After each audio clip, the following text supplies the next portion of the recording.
According to Harvard professor Rosabeth Moss-Kanner, is the organization's last dirty secret.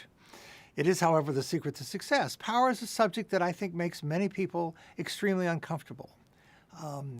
It violates their idea that the world is a just and fair place. It violates their basic belief that people can get ahead just on the basis of their hard work and their good effort. It violates oftentimes what they feel comfortable with doing in terms of networking or flattering people or getting control over resources or all of the various sources of power. So the idea of power is, I think, difficult for many people to accept.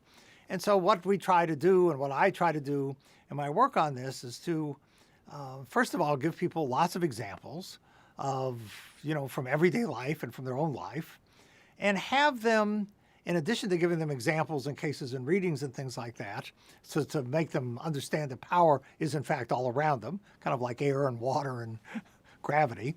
The other thing which I really try to do a lot is to have them reflect on how power has played out in their life, and to reflect on what their strengths and weaknesses are, and to think about specific strategies and specific actions that they might take and how they might be more effective. It's slightly more effective, and even slightly more effective will put them in a very different place. There are many practical strategies that people can use to increase their power within an organization.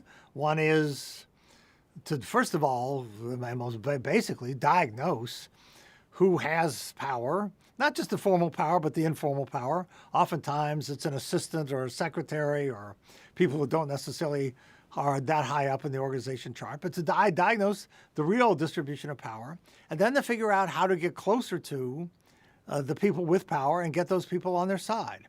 And one could be doing small tasks that make those other individuals' lives easier. One thing could be networking with them, spending more time with them, building social relationships.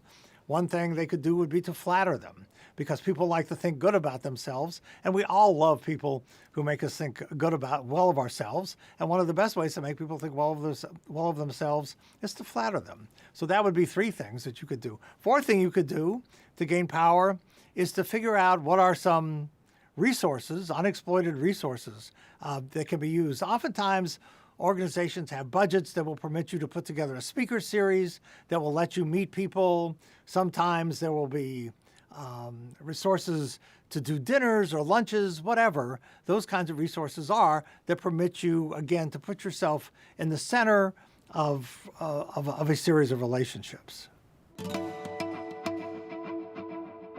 Everybody in the world, I think, understands that organizations and work life is all about social relationships. And the better, higher quality, with more powerful people, social relationships, i.e. networks that you have, the better your career is going to go. But people find networking to be icky or aversive or something that doesn't feel natural or it feels contrived to them or something. And so one of the things we try to get them to do is to say, okay, who are you spending time with? It's interesting. Who do you need to know in order to be successful given your particular industry and function and the career that you want to pursue? How might you reallocate your time in ways that cause you to spend more time with people who are going to be useful to you in your job and your career, and less time with people that you're just comfortable with being with, who are people who are very similar to you, so they are sources of redundant rather than non-redundant information and ideas in social contexts. You really want to meet people who you don't know very well, who can link you in to different ideas and different social relationships and different jobs and different networks than you're used to being with. So a lot of what my teaching in power is about is getting people comfortable with doing things that they didn't think they could do. But once they do it, they find out oftentimes that they actually can do it and that they actually like it. Your job as a leader is not to be authentic or genuine or whatever, true to yourself. Your job as a leader is to be true to what the situation requires of you. So if you're an entrepreneur out raising money and you feel discouraged and you're not sure exactly what you're doing, because that's really the condition of many entrepreneurs, the last thing you want to do is to go to your potential job recruits and your potential investors and your potential customers and to signal to them that you don't have confidence in your own success. So confidence is contagious. If you're confident in your own abilities and your own capabilities, other people may have confidence in you, and that confidence then permits them to invest their human capital or their financial capital in your enterprise, and then you become successful. So you have to be able to sometimes display emotions that you're not really feeling. And that may be inauthentic, but it's what success requires.